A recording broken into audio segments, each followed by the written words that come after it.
Gusto ko lang naman humingi ng tawad eh.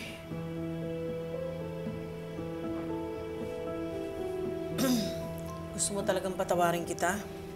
Oh, anong gusto mong gawin ko? Then tell me the truth. Ano, sasabihin ko, ano yun? Sino nagbigay ng pera sa'yo para maipatumba mo yung star witness against you? Sino mga galamay mo? Sinong tumutulong sa'yo sa labas?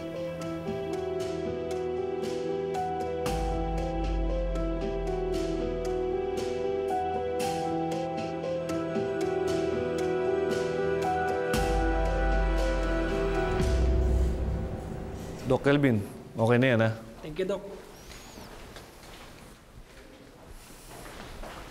Hi, Doc Carlos. Bakit nandito ka pa? Di ba usapan natin, pagkakuha ng pera, aalis ka na? Carlos, ang tagal kong hindi nakabalik ng Pilipinas.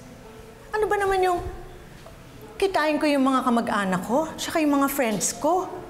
Or pumunta sa Boracay para magtaning? Masama ba yun? Boracay? Gagamitin mo yung pera para magbakasyon? Carlos, I just wanna relax.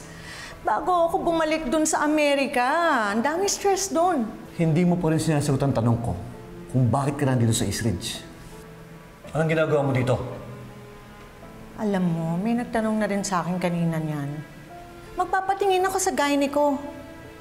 Talaga? Sa dami ng ospital dito sa Pilipinas? Talagang dito sa East Ridge? Eh, ito yung malapit sa hotel ko eh. Alangan man lumayo pa ako. Eh, kesa naman sa Amerika, pag walang insurance, mahal. Alam mo, ang dami mong lusot. Ang dami mo rin kasing tanong. Ay, nako. Bye, Carlos. Malilate ako sa appointment ko kay Doc, okay?